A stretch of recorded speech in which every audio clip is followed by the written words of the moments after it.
Good morning, everyone. We are Team Baldwin. This is practice round simulation report. I am Justin Newman. You will hear from my colleagues shortly after my few slides. Right. Our executive summary for this report. Team Baldwin started off, we were the only team to do this, but we invented two products right out the gate. And this was to have three products on the market and cover our broad differentiating strategy. It does not pay off early on. We learned that it's capital intensive, and it hurt us in the early rounds, but we feel that it will pay off in the actual competitive rounds. So we're maintaining those same strategic course, basically. Improved tactics. We've learned a lot from our mistakes and our, just grasping the software of the simulation and, figuring things out as we go. So we're all new to this, but we're trying. So our strategy was the broad differentiator strategy, as I said before. And this was to establish and maintain presence in both high and low market segments and differentiate ourselves from other companies because we had three products out there. We could play around, we could move these three products around easier than the other companies could move two products around. That was our aim. That was our justification for that. We focused on R&D. We made some mistakes in R&D. And it, like I said, it took a lot more investment in the early rounds because it's capital intensive. And that kind of hurt us on production wise. So we stocked out a lot. Our forecasting's gotten better. We've gotten better all around. So we're really looking forward to the competitive rounds. Increasing market funds through rounds to maximize customer awareness and accessibility. That's part of the marketing. We issue stock to maximize long-term debt, which is the easier money to get in these rounds. And then we promotion. We aim to promote Baker aggressively through the rounds to establish it as a product that could be used in both markets. We were going for the traditional area that kind of fell right in the middle of high and low markets. Our rationale as a broad differentiated company, it is important to have products in each market segment. This allows us to reduce the concentration of our competitors due to the wide variety of products that we offer, as well as increasing our total addressable market.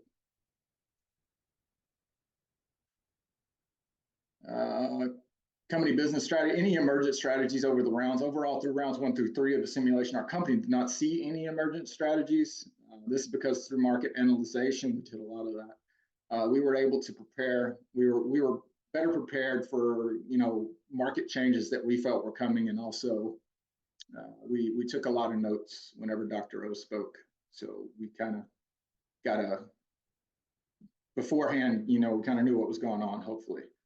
So we didn't really see any major emergent strategies that would change our strategy, except stop making mistakes. Our vision statement for Team Baldwin: empowering innovation, inspiring excellence, and defining industry standards. Mission statement: our mission to provide premium products that set industry standards and meet diverse customer needs through innovation, design excellence, and accessibility with an R&D focus. We align with the market and expand capacity to meet growing demand in both low-tech and high-tech segments. As I said, those three products, low-tech, are be low, be high, and Baker would be in a traditional product. And as you can see coming up, we did make some mistakes on saving our changes, and other things happened where some of those changes got erased, and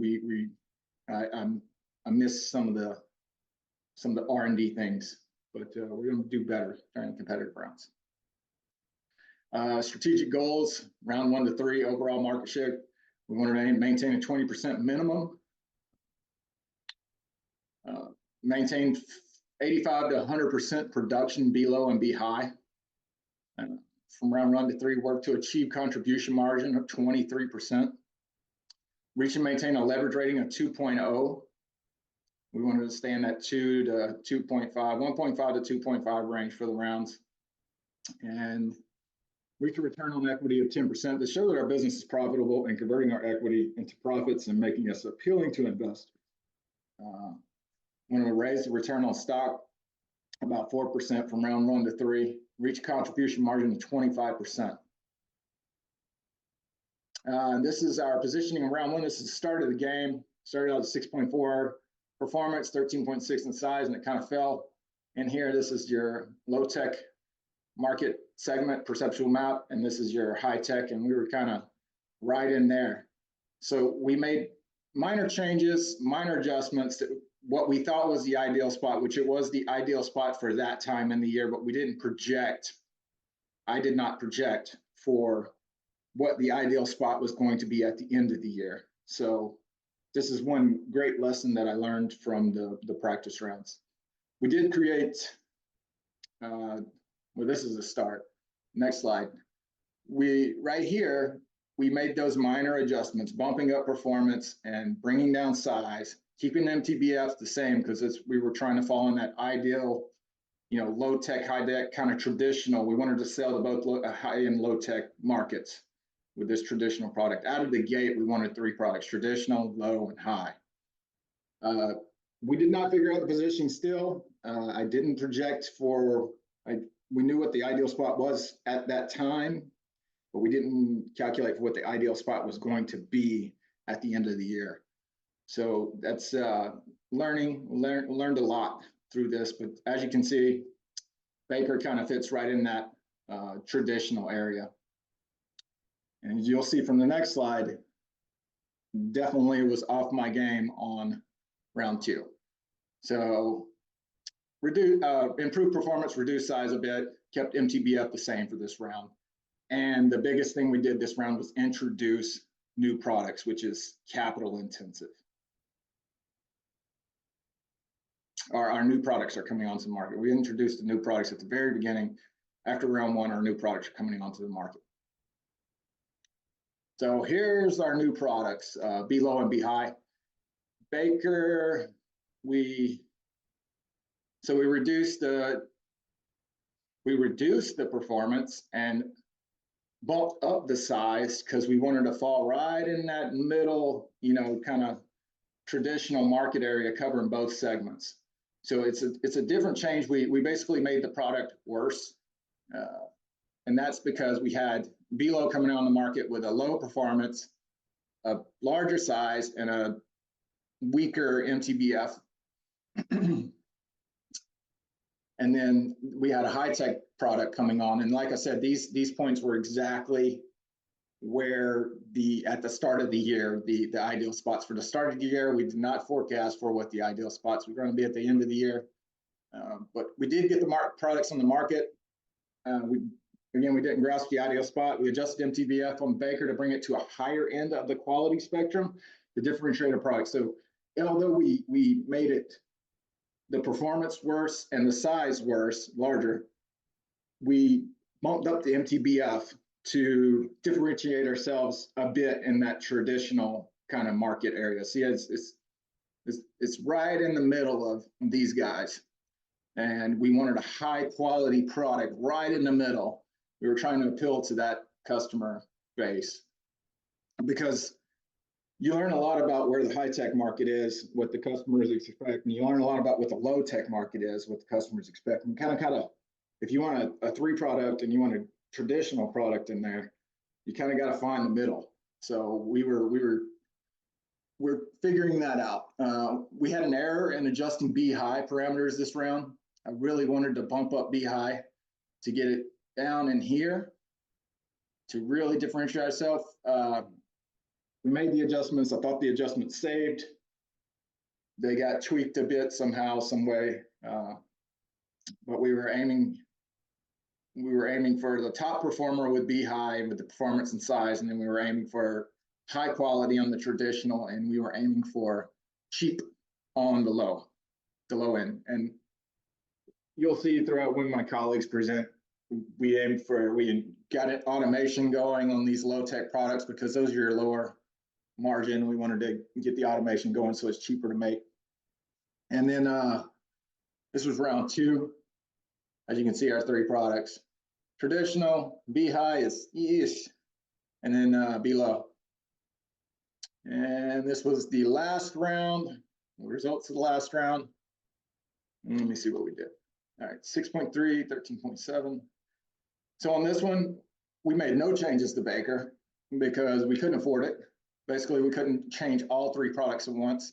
And with no changes to Baker, we learned that the ideal age for the low-tech market is 3 years. Baker was right at that 2.9 years at the start of the year. So I really wanted a product for the low-tech market because the age of the product in the low-tech market is 29% of customers' needs and wants. So I wanted to make sure, and if we kept adjusting, as you can see, we adjusted B low and B high, and every time you adjust, it takes you, it changes your age. It cuts your age in half, as you'll see from the next slide. It cuts your age in half, which makes your B low product not very 29% less appealing to your low-tech market segment that you're trying to appeal to. So we're going to have to plan ahead, really far ahead, to have that low-tech product kind of get up there in age. So if we make an adjustment, it kind of brings it back down to where we need it to be. But that's going to be one of those things we figure out. No changes to MTBF. We really didn't see a lot of adjustment and we saw marginal difference in changing MTBF. So we kind of didn't play with that a lot. I'll do that through the competitive rounds. I'll analyze that a lot more, but we'll figure that part out. And like I said, with the error of last round and round 2 with the positioning, we needed some drastic adjustments. Our aim, my aim was to have Baker fall into this ideal spot of this low tech market. B low is just kind of hanging out. We were looking for the cheap people. And then B high, as I said, we wanted to be down here at this time to really appeal and differentiate ourselves. But it didn't work out in our favor with the simulation saving, or somebody saved over, or something happened where our results didn't get recorded, and therefore our debrief report did not accurately reflect what our positioning was. That's round 3. This is where we ended. It's not where we wanted to end, but we did see a lot of improvement. We kept stocking out, and we wanted to not stock out in round 3, but we still stocked out in B high. We had great sales. We had great customer awareness. We were really getting geared up for round 4. So we look forward to the competitive rounds. As I said, with age, this is the age of Baker. You start out that 2.5, around 2.5 years. Round 2, because of the adjustment, it kind of gets cut almost in half. And then at the end of round 2, it kind of ends right here. And then round 3, this data point says we were right up there at that ideal spot for the low tech market. So that's why we took our traditional product and kind of said, okay, now you're a low tech product. And our below product kind of fell above Baker because we made changes to it because we were trying to track the ideal spot. So you can see that our low tech market, our low tech product below kept getting its age adjusted lower. And we never really found that 3-year, ideal spot for customers, and it's 29% of the buying needs for the low tech market. So we're going to figure that one out. We have figured that one out. We're going to make that adjustment going forward. B high, ideal age for the high tech market is 0 years. So you want to keep making adjustments to that to track where the spot is going to be at the end of the year now instead of the beginning of the year. And keep that, with those changes, you cut the age in half every time. So high tech, I think, is easier than low tech as far as adjusting R&D and stuff and trying to follow the market. It's whenever you can't make the adjustments to your low tech side that you really run into problems, because if you don't forecast ahead and figure out where that customer demand is, or that customer ideal spot's going to be at the end of the year, 2 years ahead or whatever, every time you make a change to try to track it, you cut your age in half and you lose 29% of your customer appeal. So with age, we discovered adjusting product parameters every round to keep up with the perceptual mount drip actually hurts in the low tech market. This is due to the product age being cut in half every year and never finding the 3-year ideal age customers prefer in that segment.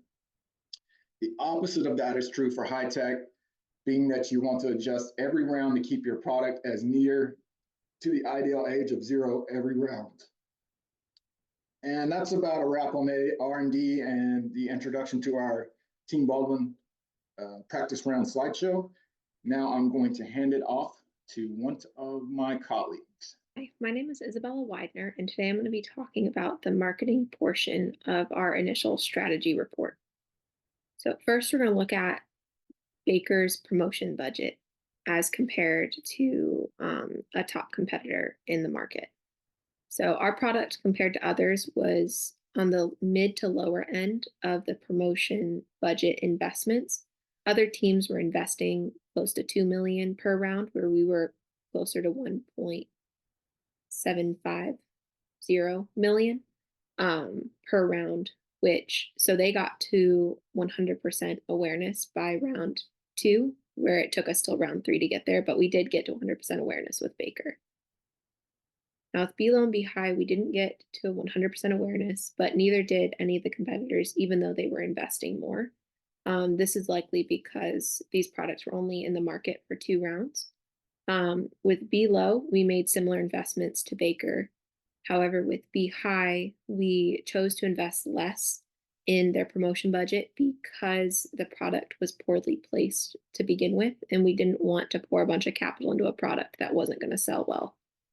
Anyway, so then the sales budget, similarly, I'm going to compare it to another company, but the sales budget is divided by segment, not by product. So first, low tech. This was kind of a learning curve with the whole sales budget and how investment works in it for our team. It took until round 3 for us to realize how to invest and how the investments add up depending on what products are in which segment, and that includes the rough cut. So you can see in these graphs how there's a significant increase in investment from round 2 to 3, and that's because we didn't fully understand how the investments add up. However, we still were investing a little bit less than some of the top investors, but it didn't impact, like we still were keeping up with our overall customer accessibility. And this is the same for high tech. However, other competitors were investing a whole lot more in high tech than we were. But the same thing happened between round 2 and 3, where when we didn't fully understand how to invest in customer accessibility. Then now I'm going to look at our price versus cost versus profit, and we're going to look at the contribution margin for our profit measure. Baker is our highest selling product, and so the profit margin is really important to us. And as you can see, our contribution margin increased from round to round. And in round 2, we think this increase was due to our price increase for the product, which overall increased our revenue. And then in round 3, we made strategic HR and TQM investments, which decreased our overall material and labor costs, which contributed to the growth in contribution margin. Then for Be Low, this was our highest, our product with the highest contribution margin. And this is likely due to the first low cost of low tech products, and then also the significant price increase from round to round, which brought up our contribution margin from round 2 to 3. And then our Be High also had an increase, and this was likely due to the HR and TQM decisions as well. So now I'm going to look at how our pricing decisions compared to other companies. So these graphs show the 6 lowest priced product by segment and then by round. So this is for low tech. As you can see, all the blue highlighted bars are Baldwin products. And so we were either first or second lowest price in every round. And in round 2, all 3 of our products were within the top 6. This just shows how our prices were quite competitive, and it also shows why we decided to increase Be Low's price from round 2 to 3, you look at round two, B low is priced significantly lower than everything else. And so we could increase our price and experience those revenues without impacting our demand overall all that much. And then for B high, rounds one and two are quite similar to are exactly the same as the previous round. But round three shows that even our high tech products were still competitively priced compared to the other products in that market segment. And then our overall pricing strategy shifted as we progressed through the rounds.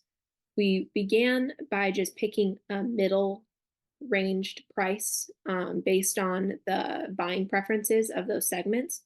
But then, like I said earlier, Below's price, we decided to increase after looking at the competition and realizing that everyone was pricing their products at the higher end of that preference. And so we could do that as well. So our forecasting formula that we used throughout these rounds is involved using predicting the industry demand, using the previous round's industry demand and then the growth rate, and then creating a customer survey ratio based on our score that we received for that product and the total points awarded. And then we'd multiply that customer survey ratio by the forecasted industry demand, which gave us an estimated market share. Now, when we didn't have a reliable customer survey score, our team came up with a way to estimate that using the buying criteria and giving weight to each criteria based on that segment's priorities. And then we adjusted that base score made using those estimates and removed the linear relationship between the scores and then adjusted them further, taking our customer accessibility and awareness into consideration. And this resulted in an estimate of a customer survey score that we could then use for the top formula. Then we take this estimated market share and adjust it down 10%. And this number came from a standard worst case measure that we would then use for our sales forecast. And this was to kind of remove some of the risk of what our competitors could decide to do. And if the market shifted in their behavior, we didn't want to overestimate sales and then mess up our financing decisions. Then looking at our overall forecast analysis by comparing our sales forecast, the estimated market share, and actual sales, we can see we had an overall increase in sales, but we did continue to stock out with Baker. By round three, we kind of figured it out, but we did have a little more inventory than we initially wanted. And so that we may have been a little aggressive in our estimates after stocking out twice. Then with Below, we also stocked out in round two, but then round three, we were left with very minimal inventory, which shows good forecasting there. But then with B high, we stocked out both rounds, and I think this is because of we didn't consider B high selling in low tech as well, even if it was a little bit, we didn't produce enough and make room for that. And that led to the stock out in round three. We did see an overall gradual increase in sales overall with these products as well. And then comparing our actual market share versus our potential market share, you can see we generally did not reach our full potential market share. And this was likely due to our capacity and production issues, which will be discussed further in the production section. However, in round three with Baker, you can see we did exceed our potential market share in both low and high tech. And then for B low and B high, again, we generally did not reach that potential market share, especially with B high. However, B low in round three, we did exceed that with low and high tech. And this is all due to proper forecasting, which it just took us a minute to figure out. So that is it. Thank you so much for listening, and I'm going to pass it on to my teammate in production. Thank you. Hello, I'm Anthony Campbell, and I'll be covering the production side of this presentation. So the formula we used was forecasting minus inventory times 1 plus the safety buffer. We used a safety buffer of 10% for round 1, which we adjusted to 15% for rounds 2 and round 3. We started at the low end to be conservative, but we kept stocking out. So we increased this percentage to 15, which was the midpoint between the 10 to 20% recommended buffer. The goal of this buffer is to allow for changes between rounds and capture new market potential.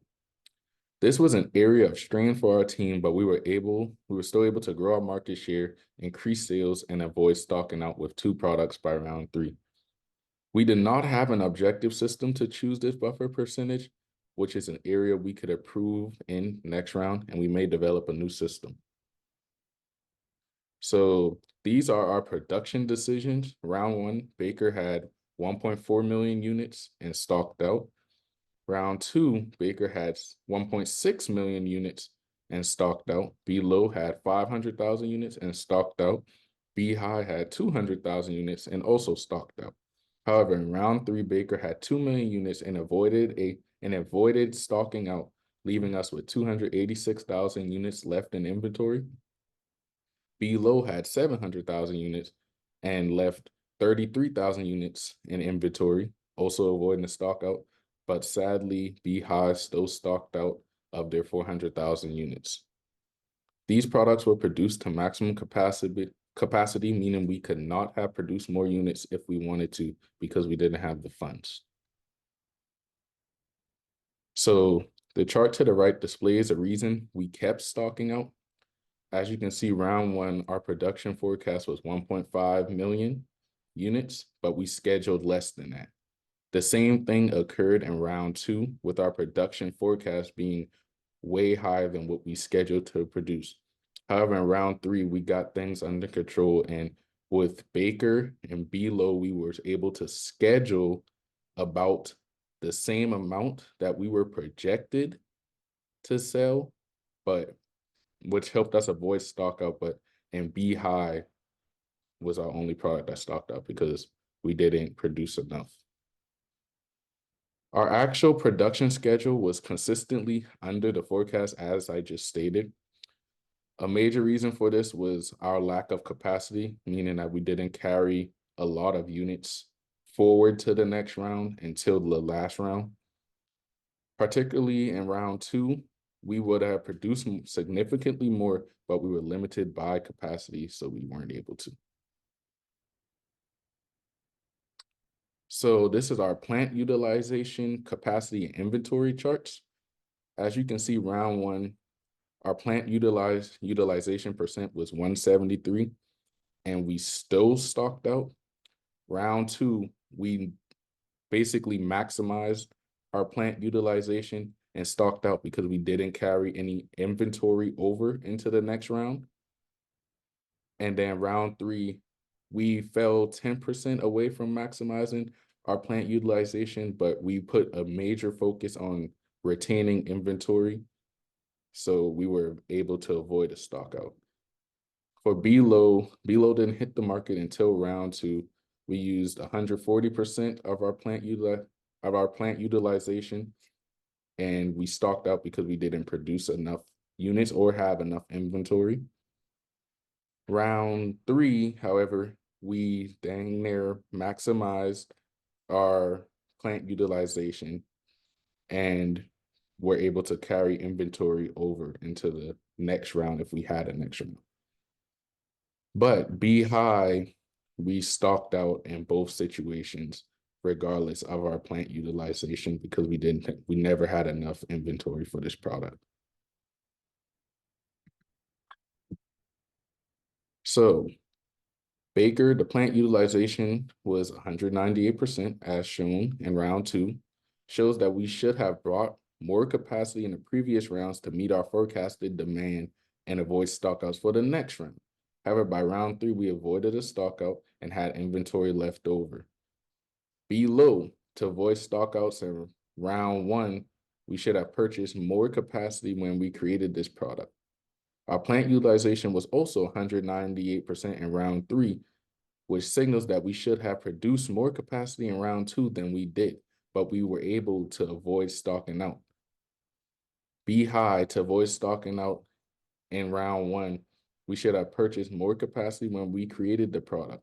Our plant utilization was 190% in round 3, which shows that we also should have produced and carried more inventory over in round 2 than we did. This was the only product of our 3 that stocked out in round 3, which was due to faulty forecasting. So automation, labor costs, and contribution margin. As you can see, for round 1 Baker, we began with a 3 automation score, which is relatively low. However, we left it unchanged through all the rounds, which was due to budgeting. As you can see, we were still able to increase our contribution margin throughout the rounds for Baker. For B-Low, we began with a with an automation score of 4.2, and we also carried that forward through all our rounds, which helped us reduce labor cost. But we were also able to increase our contribution margin. As you can see, round 3, our contribution margin exceeded and jumped a large amount, and that was because of a price change as well as our automation score. B high, however, our automation score was 1.5, and we carried this all the way through the rounds, which made our labor costs very expensive. But by round 3, we were still able to get everything under control, and our contribution margin still exceeded our labor costs. But as you can see in round 2, our labor costs and our contribution margin were almost the same. Therefore, we didn't maximize our profitability.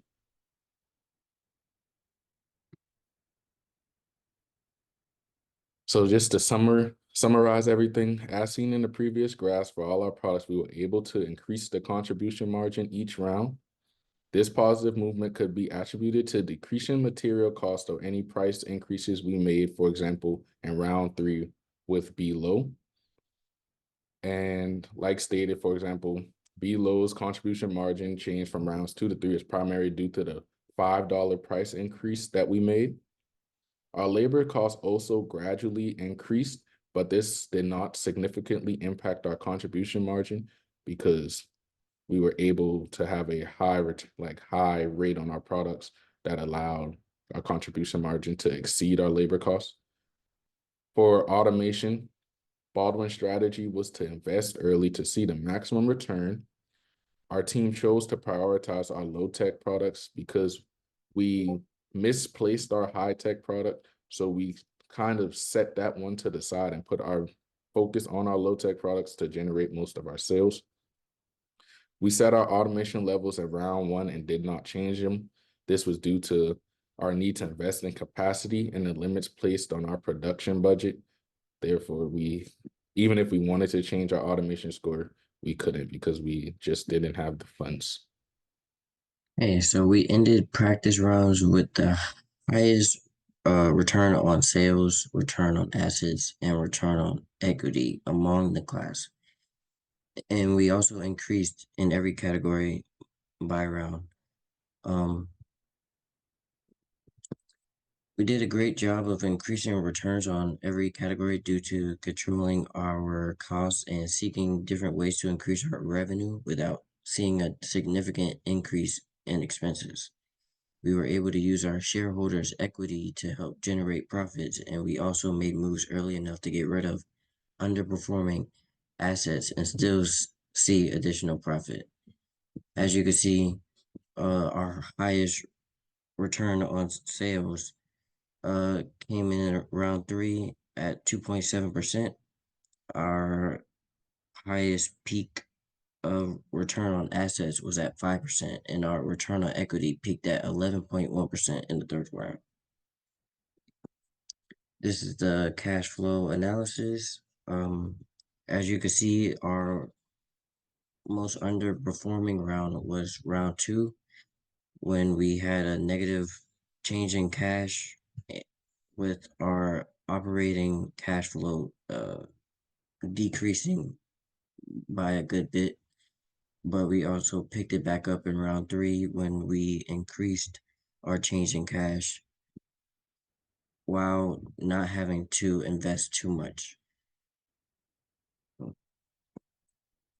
These are some key financial statistics. As we increased in equity every round, we increased in assets, sales, and earnings before interest and taxes every round. Also, this is a market share comparison by round. As you can see, Baldwin and Digby were pretty much neck and neck through each round. As we were leading in every category pretty much. And as we increased our market share, it was easier for us to purchase products with our shareholders. All right. And this is our cost volume profit analysis. As you can see, we increased in every round. When we started off in a negative profit, is because we used money early on to invest in a bunch of things that cost us a lot of money, and we wasn't planning on seeing money in the first round. But as rounds go by, we started to see more profit sales as time go by. This is the balance scorecard analysis.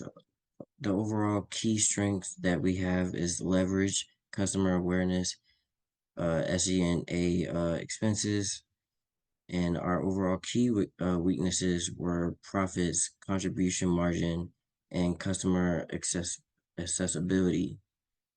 From a financial perspective, we did not perform well on the stock price and profits, but we maintained great leverage through each round, which contributed to the majority of the points earned in that category. From a internal business process perspective, we moved steadily with plant utilization, days of working capital, and the inventory carrying costs, which also contributed to the majority of the points earned in this category. Although this was the case, we weren't as strong in the contribution margin, which granted us no points in any round. We also fell weak in stock out costs, causing our points to fluctuate and granting us no more than 3.2 points in any round. From a customer perspective, we remained at a steady pace through the 3 rounds, only gaining and losing no more than 0.2 of a point. We didn't perform greatly on customer accessibility in any round, but gained a majority of our points in product count, SG&A expense, and customer awareness. From a learning and growth perspective, despite not gaining full points, we started off weak, only gaining 3.4 out of 7 points possible, but we did manage to make slight progress, averaging almost a 5.5 gain at the end of the 3 rounds. How you doing? I'm Daquan Robinson. I'm presenting our HR and TQM slides in this presentation. And so to start off with an HR overview, HR was accessible at the start of round 2. Since then, it's been our goal as broad differentiators to maintain a steadily increasing productivity index, to help lower our labor costs, and also indicate that we are utilizing our resources efficiently to generate revenue in comparison with our expenses. Okay, so a quick little breakdown of what we did in round 2. We invested $1 million in recruiting costs and 30 training hours for our employees during round 2, and that kept us stable at 100% productivity index. But around 3, we invested $1.1 million in recruiting costs and additional 30 training hours on top of what we had, so 60 training hours for our employees during round 3, and that really boosted our productivity index by 1.8%, which kept us in competition with our the rest of the competitors in the industry. As you can see, there's some outliers, and the AI team, Ferris, they invested heavily in HR in round 2, as well as round 3, which boosted their productivity index. But our rationale for how much we invested, we realized that human capital is a vital source of competitive advantage for broad differentiators, and Baldwin believes that we can differentiate ourselves by offering better client experiences, higher quality products, and acquiring and developing the skills of our employees. That's important for broad differentiators. With all the products we're pushing out, we really need to have a great labor force. Okay. So on the next slide, we're going to dig deeper into the total HR costs. We place a high priority in human resources. We want to develop and deliver skills that are necessary to sustain our value proposition that will allow us to command our premium pricing and capture the market share in the competitive environment. Okay, and we understand the value of human capital and fostering innovation in products, the quality of our products, and customer satisfaction, as well as our brand perception. All critical components of our broad differentiator strategy.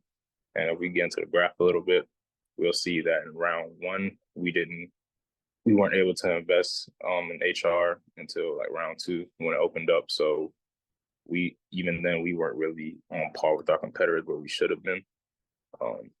But I think in round three, we really kicked it up a notch with the TQM investments, which we will get into later. Really boosted our HR costs, but it was worth it because, as you will see later, our turnover rate's gone down significantly. Products were being pushed out faster. Costs went down. Our employees were a lot happier, and that's going to be demonstrated by our turnover rates right here. We entered the practice rounds with the lowest turnover rate. Okay, and from round two to round three, when TQM opened up, it played a significant role in the decrease, over a 1% decrease from round two to round three. Okay, so in this graph here, we're comparing ourselves with some companies that had some of the lower turnover rates. Okay, so first looking at us, you can see that we have a linear decline compared to the competition. You know, from round one to round three, it's been linear a lot. And Digby, we could see that, not that as they did nothing wrong, they spent a lot in HR, as we saw in the previous slide. I just think TQM, the moves we made in TQM played a significant role in why we have a 1% difference in turnover rates. And that's it. And Ferris, we can see they spent heavily in round two. The first round, they spent like $5 million in recruiting costs and a lot of training hours. And in round three, it spiked up to 8.4%. So looking at it, it seems like they can offer their employees something that they promised, you know. So they received some backlash for that in the last round, and it shows up on the graph here. Okay. So as we said, TQM played a significant role. Let's dig deeper into that. So a quick little overview of what we did in TQM. We invested $700,000 in CPI systems, $538,000 in vendor and just-in-time inventory. We invested $750,000 in GEMI, TQEM sustainability efforts. And a rationale for that, we wanted to save significantly on material, labor, and administrative costs. We really want to emphasize conserving our resources and improve efficiency within the company, and as well as promote the leadership in the company. As we see by the percentages, we have we reduced administrative costs by 2%, over 2%. And in material costs, we decreased by almost 2%, 1.96%. And labor cost was able to reduce by 0.27%.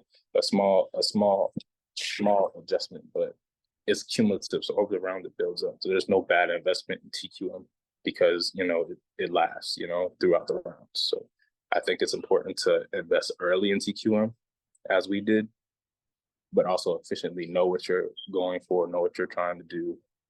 We effectively reduce our material costs, and I'll get into that within the next slide, but dig a little deeper in the numbers, okay? So here's the impact of our TQM initiatives. By investing $700,000 in CPI systems and the $538,000 in vendor just-in-time initiatives, purchasing and managing inventory was way more efficient. We resulted in a 1.96 decrease in material costs, like I said.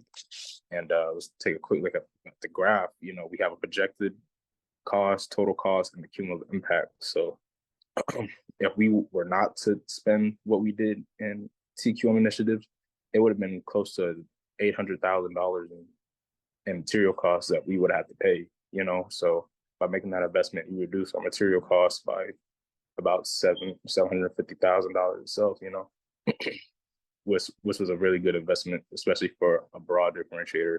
It's really our goal to to maximize our profits within these products, and with all the products we're coming out with, the material costs are going to add up as part of the business, so as we can see, a projected cost without TQM was $34 million, and being that we spent the money, we only ended up paying $33 million. So that in itself was a great investment, we believe. So improve and more efficient process resulting in the 0.27 reduction in labor expense. You'll see that as well. But what I really wanted to dig into was the reduction in administrative costs. Okay, so we maxed out the investment in round 3 of $750,000 in GEMI and TQEM sustainability efforts, because after you spend more than $750,000 in a round, the results they decline. They're not as significant after you spend $750,000. Okay, so we reduced administrative costs by 2.07%, and here we would have spent $2,600,000 in in administrative costs, but we only have spending $2,560,000. So that there was a great investment. Our employees were happy with it, with the investment in the leadership. That's shown in our turnover rate, and I just believe that that's important for our business to really maximize our potential in HR to push products out, and really invest in our human capital.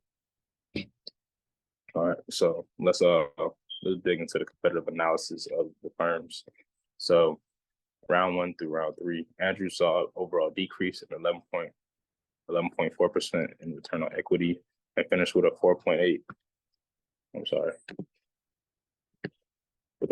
return on equity, compared to our gain of 16.4% and ending a return on equity of 11.1%. So a big difference there.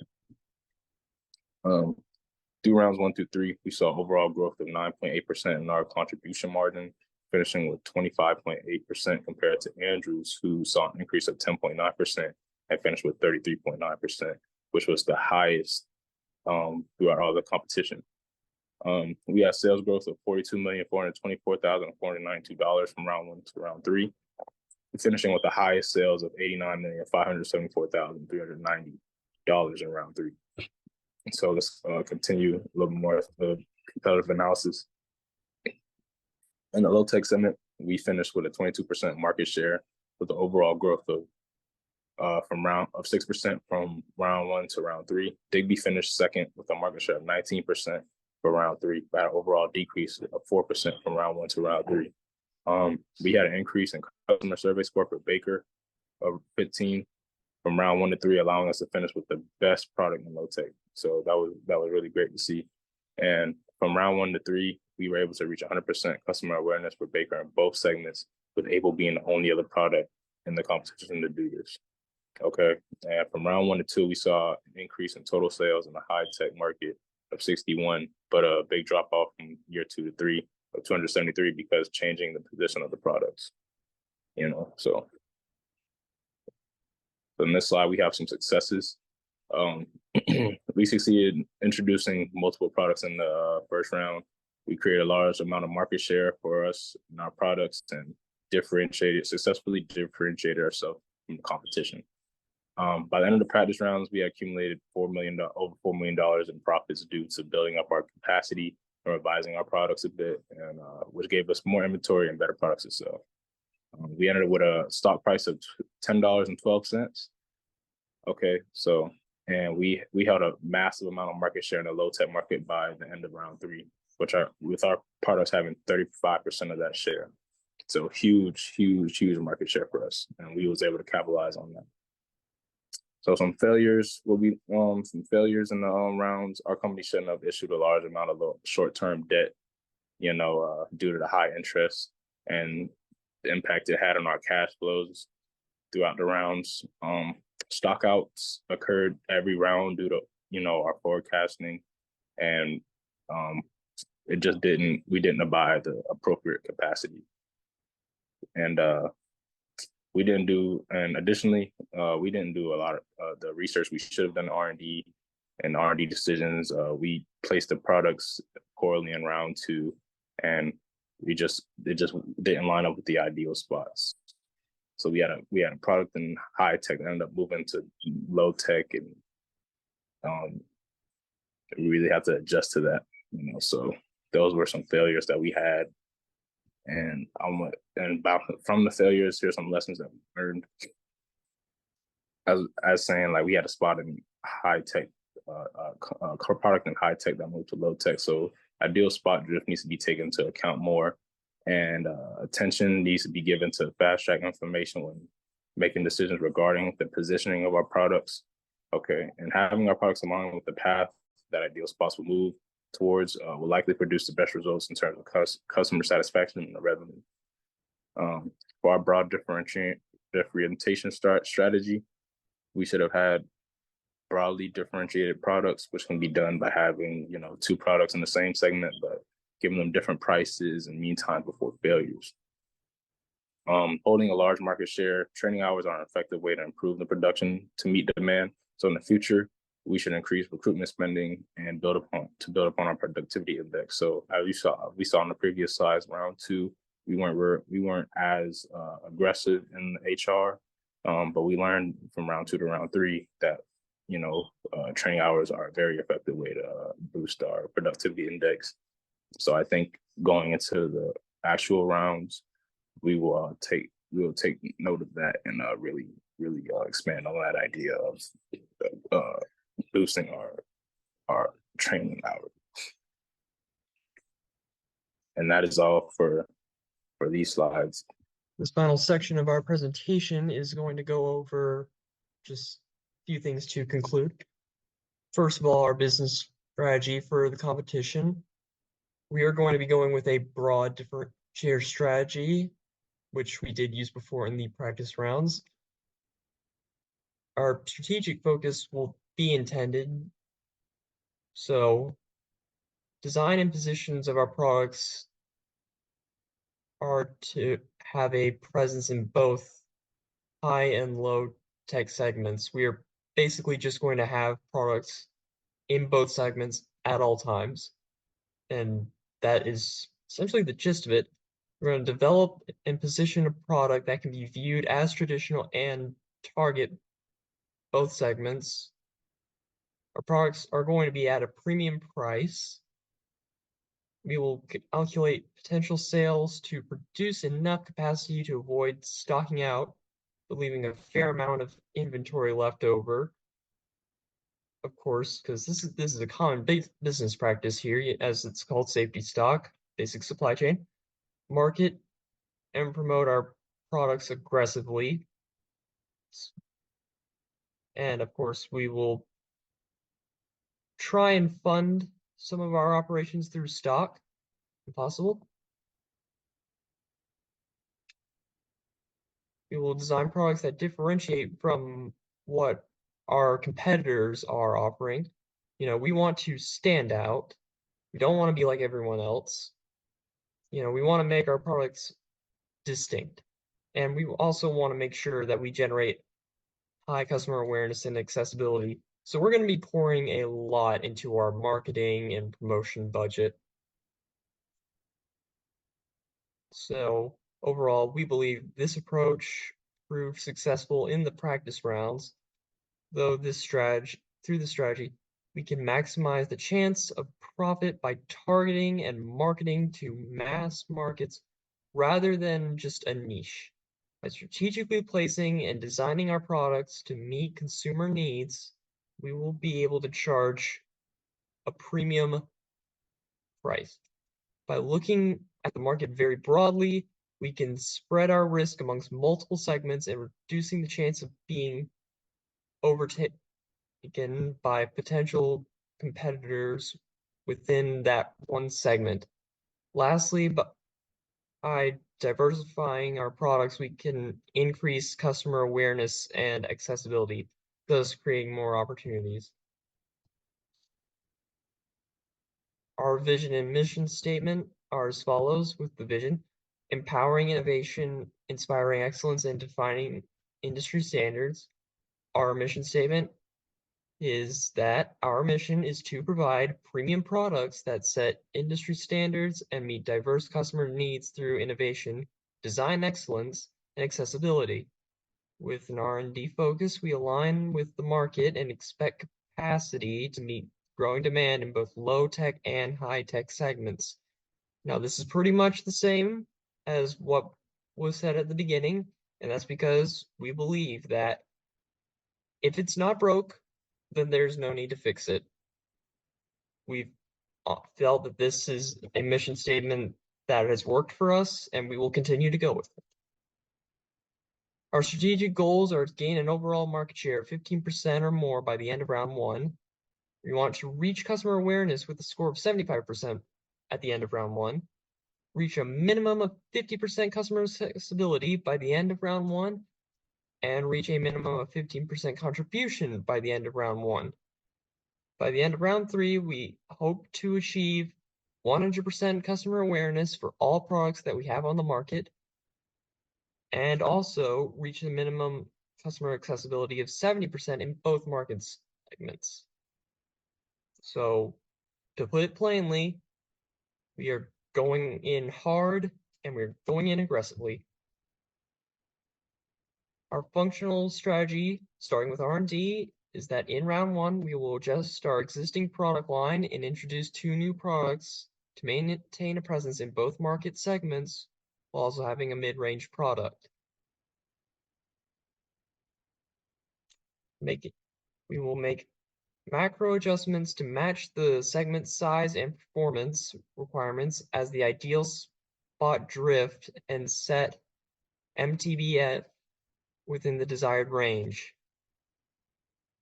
Time renovations carefully to keep our products in their segment's ideal age, and watch our decisions impact on material costs, but matching customer preference is our priority. We want to have everything aligned up with what customers desire, and we will spend all we can to do that. Our marketing strategy. We are going to use aggressive spending in both our promotion and sales budget. We're going to charge premium prices for our products because they will be meeting customer demands. You know, we're going to have the best products on the market, so we're going to make the most of that. And we're going to create and base our expected revenues on a worst case forecast to avoid overspending. So, our production strategy. The early rounds, we will spend aggressively on capacity and make minor adjustments as our market share grows based on our plant utilization. We will use forecasting at a 10 to 20% adjustment depending on the amount of change occurring between rounds, whether it is beneficial to us to set the production schedule. And we plan to invest in automation gradually, but never to the extent that it will make revising our products difficult. And lastly, our financial strategy. We will only issue debt and stock when necessary for operations and investing because we overdo it on investing on if we are, excuse me for a moment, if we issue too much debt or stock, this can have negative impacts on our profits or on our price on the stock market, what's it called? Stock price, yes. Stock price, we do not want to negatively affect that by issuing too much stock, too much debt. Or I'm going to stop rambling. Most of our financing will be done in earlier rounds to provide the maximum amount of R&D development, marketing, and capacity buying. Dividends will be issued when it can be afforded, most likely in later rounds. And we will avoid issuing short-term debt due to the high interest rates and impact on future cash flows, because that's just logical. So the decision-making process and the roles and responsibilities, each member of the team will do individual research and develop draft decisions for their sections before the team meeting. Then when our team meets, we will discuss our decisions for each section, explain the rationale and how it relates to our overall strategy, and then finalize our simulation decisions. And of course, these decisions will be submitted and reviewed by our CEO. So, as for our organizational structure and personnel, CEO and forecasting director will be Isabella Widener. Our R&D manager will be Mr. Justin Newman. Our marketing director is Anthony Campbell. Head of finance department will be Damon Cobb. HR and TQM specialist will be Daquan Robinson. And last but not, I guess, just last, the data analyst is me, Andrew Dupree. And that concludes that presentation. Thank you for watching. Yes, thank you.